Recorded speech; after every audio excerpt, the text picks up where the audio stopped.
Welcome back, Sports Tonight on Channels Television. You can be part of the program. You can talk to us on Twitter, channels_sports, Facebook, channels-sports, or send us an email to sportstonight@channelstv.com. We're taking a look at what's going down in our world of sports. Let's talk junior table tennis now. For making the final of the team events, the ITTF African Junior and Cadets Championships, Nigeria and Egypt have secured their places at this year's World Junior Championships that will take place again in Thailand. So Thailand hosting the volleyball championship and also hosting the table tennis. In the boys semi-final tie, we told you Nigeria had an easy 3-0 win over Togo, while Egypt was made to work hard for their 3-1 victory over Tunisia. That's at the championships in Accra. Good one for Nigeria because, once again, about this time last year or 2 years ago, funding didn't allow these young talents to travel. In Yobon, and we didn't like it. And that's what we're talking about. For instance, if they had not gone to Ghana, they didn't just go to Ghana, they dominated. They got about 6 gold medals and 2 silver. Now they have qualified for the World Championship. Beautiful, a beautiful story, Austin. And this is what we're talking about, exposure at an international level and competing outside on the African continent as well as going on the world stage. It's quite very refreshing to see because what is the use of having great talent and having super potential if you're not competing with people who have got as good a talent as you and competing at better facilities, at better atmospheres and all of that. So it's quite wonderful. And what we're saying is keep on doing this, keep on encouraging the next generation because the Haruna Quadris won't play table tennis forever. They certainly won't play table tennis forever. So when you're encouraging the next generation, the Funke Oshonaikers won't play table tennis forever. When you're encouraging the next generation, it's quite wonderful because you're looking at the future. There's got to be a clear plan. There's got to be a 10-year plan, a 5-year plan. We're going to produce a superstar in the shape of Haruna Quadri, Segun Toriola, and these great guys who have represented this country with immense distinction. So it's wonderful giving the youngsters an opportunity, and we hope that they do well at Thailand. And even if they don't do well, they've gotten the necessary exposure and the drive and the fire in the belly to want to do well in subsequent competitions. That's what it is. Look at the young star, for instance, the guy at the other side, Abayomi Animashaon, is a teenager, but already giving us some Segun Toriola moves. Everybody's willing to say that's the replacement for Segun Toriola. And in your bong, the ITTF president, that's the Africa Table Tennis Federation president, Khaled El Salih, he said the same thing you just said. He said that the tournament that they went for is an eye-opener as new players have emerged while there has been improvement in terms of standard of play. So it's not just about just go there to win. You take positives. Absolutely. And it has to be about development. It has to be about how to get the next generation out there and expose them. It's not just winning every time because if you go into every competition as a young person and you're thinking of winning at a very wee stage of your career, it's the pressure you take upon yourself might not even allow you to live your career to the full potentiality. So it's great to see that they are getting the exposure because the exposure is key, Austin. You can play table tennis all you want with your mates. It's just like being a street champion. The minute they do a state event and you go out there, all of a sudden people are coming from different parts of the state and different streets. It's not the same level. It's on another level. So it's good to have that exposure. I agree. So when you're thinking of or get the opportunity to play at big events like the Olympics, the World Tennis Championships and all of that, all of a sudden, all those years of experience, all those exposures, all those going to tournaments and not winning, they will come to bear. And it's quite wonderful. So it's not just about winning at this level. At this level is exposure, is getting your technique right, is learning, is understanding tournament techniques and everything that ensures that stars are made. And it will count for something. Yeah, absolutely. It's experience right there. So a shout out to the junior table tennis players, the boys team, for qualifying for the World Junior Championships in Thailand. We'll monitor that one also. Let's get on with the show. Bring the discussion back home. The Edo State government, they have given us another assurance that the ongoing upgrade of the Samuel Ogbemudia Stadium and other sporting facilities in the state will be completed ahead of the 2020 National Sports Festival. I love this. If it is that we will have to start spreading this National Sports Festival or major national competitions so that states will get to work. So this is beautiful. The Samuel Ogbemudia Stadium, we've been saying that they have to fix it, they have to fix it, and I'm glad that they're already getting to work. But then in your bank, I asked a major question, that don't just build. What's the plan for maintenance? Yeah, a big question, and that's always something that we've not quite been able to get ourselves up to ensuring that we do the right thing. Because I mean, it's good to be excited about building a new structure, a new facility. But the problem is 5-10 years down the line, will that structure be at the same level? The new Wembley Stadium was unveiled in England in 2007. You're looking at 2007 to 2019, 12 years later, it's still at the same level. It's a fantastic structure because the maintenance culture is there. It is a culture that ensures that this thing has got to be at the same level or even better. So it's wonderful. We like the enthusiasm. We like the fact that the Edo State government are committed to ensuring that this facility is ready and on time for the National Sports Festival. But what is the plan? What is the backup plan in terms of maintenance? That's a big question, and we hope that they have something in place. And for me, it's not just that they are renovating the Samuel Ogbemudia Stadium, they are also building sporting facilities in different local government areas. It's a question of maintenance. That's what the acting governor, Comrade Philip Shaibu, is trying to answer. Let's listen to him. We'll be right back. We are going to have a government-public partnership in managing and maintaining this property. And don't forget also that the purpose of building this structure is not for the fancy of it. It's to build athletes. We are bringing back Governor's Cup. We are bringing up Principal Cup. We are bringing up back Edo State Sports Festival. So that means this facility is going to be working. And that is why Mr. Governor, in his wisdom, asked that we should have a sport commission in Edo State. All this is to wake up all our athletes and make Edo State the destination that it used to be. Without Edo State, our national team in all ramifications have not been doing well. And with Edo State in the past, producing all the athletes in boxing, in weightlifting, in football, in swimming, we've been doing well at the national level. And we have discovered that the problem of our national team and the country has been the backwardness of sporting activity in Edo, and we are waking it up through building these facilities. And not just this stadium we are looking at. We are having 20 mini stadiums across the 18 local governments in Edo State to ginger and create that attitude of sportsmanship, which will also create good wealth, and also making them know that they need to combine education with sport. Because we discovered that some of our sportmen and women that have made history, after retirement, they have nothing to fall back on. So we are building sports and making sure that education and sport are going together. And that is why those mini stadiums, we create the athletes that will come to the big stage like Samuel Ogbemudia Stadium to now compete where national team and other scouts can have them. Beautiful, beautiful. I love the fact that saying that they will make 20 mini stadiums around the different local government areas. And we're saying it before I started talking that when you have the sporting facilities, that's when you'll be pushed to use them. Yeah.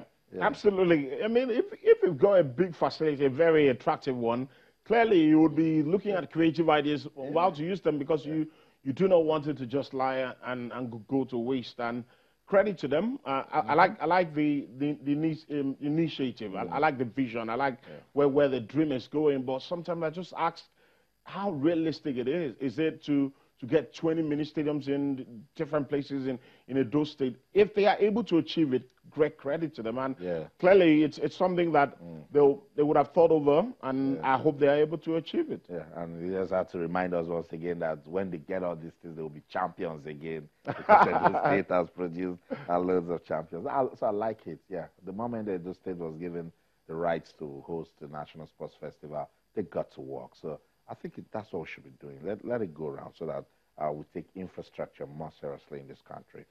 Let's talk about the Golden Eaglets now. They've left the country. They left today for Tanzania to compete in the 13th edition of the Africa Under-17 Cup of Nations that will take place from the 14th till the 28th of this month. The players and officials were seen off at the airport by NFF First Vice President Barrister Sheyi Akinwumi. No shaking with the Golden Eagles, but in the last 2 years, we've been asking questions, particularly with the AFCON. Now that they're back here, the NFF says, you have what it takes to go there and bring the trophy back home. That's all. That will always be the expectation because of the pool of talent we have to draw from in Nigeria, because young players everywhere, so much talent, so much gift, so much potential. And when we go to these age grade competitions, people are always expecting that we're going to win it. We've not quite won it as much as we would have expected. Yeah. We've been to the tournament 9 times. We've only gotten to win it once or twice. We won it in Seychelles in 2001, and I think we won it in Togo in 2007. So it's quite very good, and we're hoping that this group of players will not do us proud. But first things first, qualify for the World Cup. Very important. Very important, because that's where we want to see these youngsters go there and show how good they are. We want them to play at the world stage. And so it's very important. We didn't qualify for the last edition. So it's very important we get to the World Cup. And then if we get that ticket to the World Cup, we now start thinking of getting the trophy itself. But I think the priority for Manu Garaba and Duka Ogbade would be getting to the World Cup. That's right. For 4 teams will qualify for the World Cup, and you'd expect the Golden Eaglets to be there. I care less that they win in Africa, particularly that they are 5-time world champions. You know, so I don't think any country in the world has won the under 17 5-time world champions. So, and every time you mention Nigeria at the world level, at the under 17 world level, you would see the favorite tag go with us, because we've won it many times. And every time we go there, I mean, there's some of the youngsters that are doing great. Samuel Chukwueze, look at Kelechi Iheanacho, the Wilfred Didi. Some of them came from the under 17. So it's great to see that another generation is coming out, and I hope they make us proud. So we'll watch and see what Coach Manu Garba and Nduka Ogbade can do with that team. And don't forget, Emmanuel Amunike will be giving Tanzania some backside tactics. And he knows this team, because part of the team in 2013 and 2015. And those were his assistants. Those were his assistants. So it's quite great. And I quite like what the Tanzanian FA did, ensuring that you're not just giving him a job with the Taifa Stars. You're giving him a job to ensure that there's a development across football. That's what it should be. It's quite wonderful, because you can't just bring a manager in and say, okay, take charge of the team. It has to be developmental. It has to be bringing your knowledge across board. And it's wonderful, because these players, the youngsters, getting an opportunity to have someone like Emmanuel Amunike, former African Footballer of the Year, someone's been to the World Cup, played at Barcelona, got a big CV for a big CV. He's won the under 17 World Cup as a coach. I mean, it's fantastic. FIFA took his style of football and made it a model for development of football at the under 17 World Cup. So beautiful. Tanzania, they're blessed for picking Emmanuel Amunike, but we are monitoring what the Golden Eaglets can do at the under 17 AFCON. It's the 13th edition, and it will run from the 14th to the 28th in Dar es Salaam. Let's continue our countdown to the 2019 FIFA Women's World Cup. That's when we're really looking forward to it. It's now 58 more days to go. In Yobong, I haven't seen you since they went for the Invitational in Spain, won their first match against that Icelandic club, 6-1. I think losing to Canada 2-1 was honorable, but I know that there are lessons from that. And also, I was here some weeks back, and I said we shouldn't reach so much into the friendly games. And I'm sure the Nigerians are saying, we're not quite getting the inspiration we want going into the World Cup. But people have to understand that Canada are fifth in the world, and they beat England the other day. So it's not a pushover by any stretch of the imagination. So the Super Falcons, my concern, and I'll always say, is going to the World Cup and putting up a very good performance. I don't know what is happening at the friendly games, because clearly the manager is trying to chop and change and tweak some things, find out what is the best method for him to go into the World Cup. The important thing is the World Cup. It's not the friendly games. Get this the momentum right. My slight worry would be the fact that they're losing, because you want to go into a tournament with momentum. You want to go into a tournament with excitement that you're winning games, but you cannot criticize this team at this time. You've got to cut them some slack, because It's a friendly game. It is. You can't read too much into it. And sometimes when you don't win friendly games, teams tend to underrate you. They don't know the real tactics that you're bringing. Exactly, I agree. It might just work for the Super Falcons. We're counting down to the 2019 FIFA Women's World Cup. The World Cup trophy tour will continue, and we'll touch down in Abuja, the capital of Nigeria. So officials are already in Abuja to receive the trophy. That's officials from FIFA with the NFF First Vice President, Sheyi Akiwumi. Now, some players of the Nigeria Super Falcons who have returned from the two-match tour of Spain today say they are eagerly anticipating the arrival of the trophy. and yeah, sometimes when you see that trophy in your ball, just speak into it. You never know. Speak into it. It's amazing because as a footballer, when you see a trophy, all of a sudden, you're having butterflies in your belly. Yeah, look at you want to put a hand on that trophy. And that's why they'll say, don't touch it. And when they say don't touch it, in your head, you're saying, on July, I want to pick it home. I want to take it. I want to hold it aloft and hoist it for Nigeria. But I still think it would be a tall dream. I mean, thinking of winning the World Cup. Yeah. But it's about going to the World Cup and taking the game as they come and seeing where it takes you, because the truth of the matter is that we're not at the same level with the Germanys and the France and the Belgiums and the Dutch, because United States. It goes back to the same problem we've been talking, fix our league structure. Thank you. Ensure we have a fantastic league. The only way you can compete with these guys, 10 years ago, where was Germany?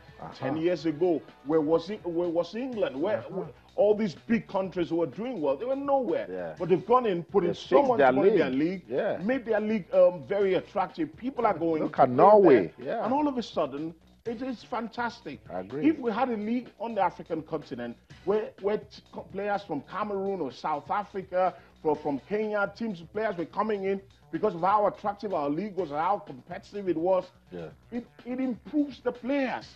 Yeah, that's what it does to the local players. It improves the players, and I hope we can fix our league. I just hope so, because there's too much talent wasting. Yeah, too much talent. So the trophy will be in Abuja tomorrow. It will be on display from 10 a.m. Where individuals, football fans, will have the opportunity to take pictures after a special ceremony from the sports ministry and, of course, the Nigeria Football Federation. We cannot wait for the trophy to come. And as I said, Super Falcons players are good. They just speak into it, say to it, you are coming back home. And let's see. Finally, the Nigeria National League has started. I'll give you results that went down today at the start of the league. The league is also going to be an abridged version. Let me tell you some things you need to know, the modalities and the 2019 NNL format. Before we get into the results, let me just run through it. The 2018-2019 season in the NNL, of course, commenced today at designated centers, and a total of 42 teams are taking part this season. The 2019 NNL season has been broken down into two conferences. So when you start seeing the results, you will understand. Two conferences of Northern and Southern, with the 42 clubs in 4 groups. So the 42 clubs have been divided into 4 groups of 2 subdivisions. That's the Southern Conference and the Northern Conference. The clubs are into A1, A2, A3, and A4 in the Southern Conference. And then B1, B2, B3, and B4. And A1 to 4, Northern Conference. B1 to B4, Southern Conference. Some groups have 5 teams, while some have 6 teams.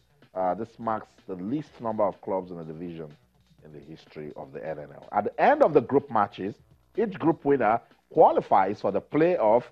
This will see winner A1 go against winner A2, winner A3 will go against winner A4. In the Northern Conference, that's for the Northern Conference. In the Southern Conference, winner B1 will play B2, winner B3 will play B4. Those who win the playoff qualify for the 4 NNL slots in the Nigeria Professional Football League.